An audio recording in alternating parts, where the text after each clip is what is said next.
Well, hey YouTubers, it's May 2020. We're in the middle of lockdown. I apologise for the camera work, slightly drunk. We're in lockdown for coronavirus and I decided to dig a pond. We had a large area of a corner of the garden being unused that looks like this and is all overgrown and fallen trees and slightly dead wood and unused. Which is picture book where you shouldn't put a pond according to all the experts, but I've decided to start digging a pond in this area here. So you'll see my progress.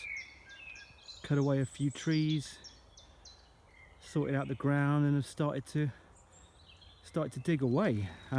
We've got pretty bad access here, so it's all got to be done by hand, but I've got the time and the inclination to do it at the moment, and we've got very clay ground, so I'm hoping I won't have to line it. Size wise, it's 36 feet long, which is sort of from there across back to here, and 30 feet wide. It's probably easier if you look at it from this angle. But this is the start I've made.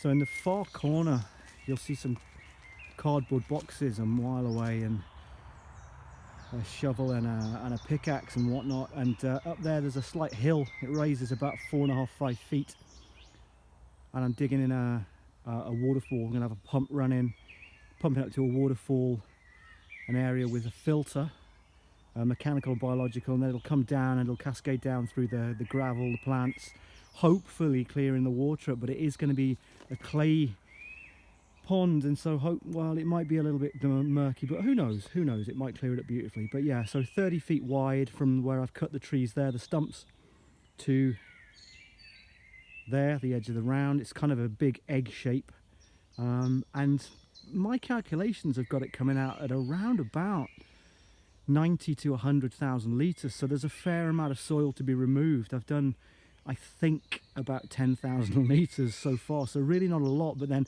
I've only been doing it a week today. So it started across here in this sort of corner, but they do say don't put a pond by trees, but it's just so beautiful here. You know, it's an area I want to sit out in the summer in the evenings, and if you look, if you pan around, we'll pan around now, there's a wetland with some long grasses, and then, you know, it's a beautiful area. You know, we've got flowering rhododendron across there. It's a great spot. There's a noisy road the other side, but when it quietens down in the evening like it has now, it's a beautiful place to be. So I'm hoping this pond makes it even better.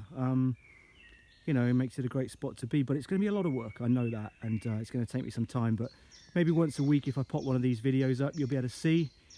You know, the work started months ago, to be honest, with these trees that were, you know, leaners overhanging quite a lot. I'll slice them back, and basically this will form sort of the edge of the pond. You can see here I've started digging a small trench. It'll whip round to here, and then it curves all the way back round to there. So yeah, we've got a few tools, lots of effort, lots of hard work. 90-litre wheelbarrow, so lots and lots and lots of wheelbarrow loads so far. And as you can see, there were a lot of trees growing in this area, pretty unused. You know, you can see how many roots that I'm hitting, and I'm getting through them okay with the shovel. I've got a Root Assassin, which is an aluminium shovel with really sharp edges, and that helps to cut through them as well. But actually just the standard shovel with the long handles going quite well. So, you know, this is probably down 6 to 8 inches here where I've been digging, but the idea is to layer off about a foot deep and then take that topsoil away, store it over here where the ground drops away a little bit, and hopefully I've hit clay then. In fact, I know I have, because I'll show you. I've dug a slightly deeper hole. Sorry for the panning round. It's a bit chaotic, and I don't really know how to cut or splice or edit video, so I'm just going to shoot them as I go. But if you look in this hole, you'll see once you're down through this little bit of topsoil, we're hitting, I mean, it's almost 90% clay, because I did a little clay test in a jar and it's super duper clay. So I'm hoping that runs quite deep and that it'll hold water. There certainly was a large puddle in this spot here, so I know that the ground takes the water here.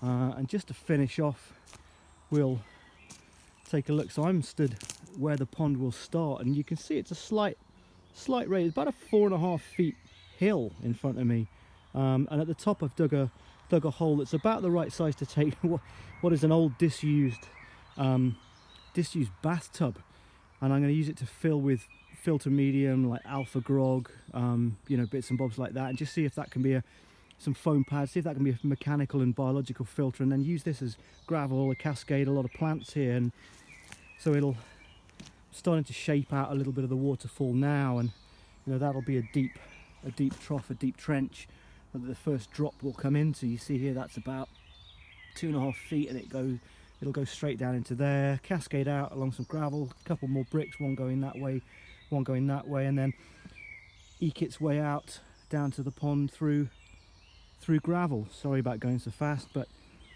and you'll see right from the top here I've got this filled with cardboard, and I'm going to use it to soften up, because this bit probably will need to be lined because it does drain. But up here I'm going to sink the bathtub in here, and then this is the top, so you can see down from here. As I say, it's about a 4.5 feet, 5 feet high from the pond surface, so it'll, you know, cascade splash down there, drop down there, away through the gravel, and into the pond, and hopefully that'll be enough to filter it to a reasonable level that it can be used as a swimming pond, or at least splashing around in, you know, be able to look at the fish. I've going to put some fish in it. I've got some fish coming in about a week's time that I'm going to grow on in another small pond that we've got. It's a tiny pond, but it saves bringing them back in the spring, and them only being small, I might be able to grow them on a little bit.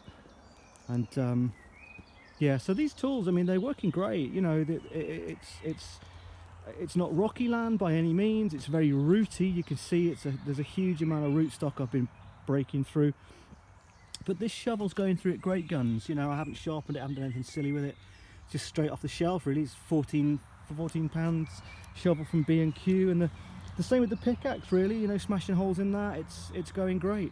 So yeah, and I'm going to try and do you know, an episode a week, see how the progress goes, and I'm going to try and do a beer a week.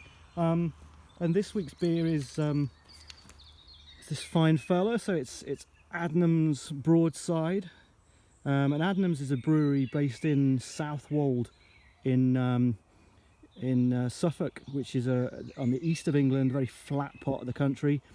They make some fantastic beers. It's a lovely spot by the sea, and this is a great beer if you get a chance to get hold of this. Quite strong, 6+%, but really tasty, going down a treat after a hard day's digging. So that's the beer review for the week. Anyways, I'll carry on digging.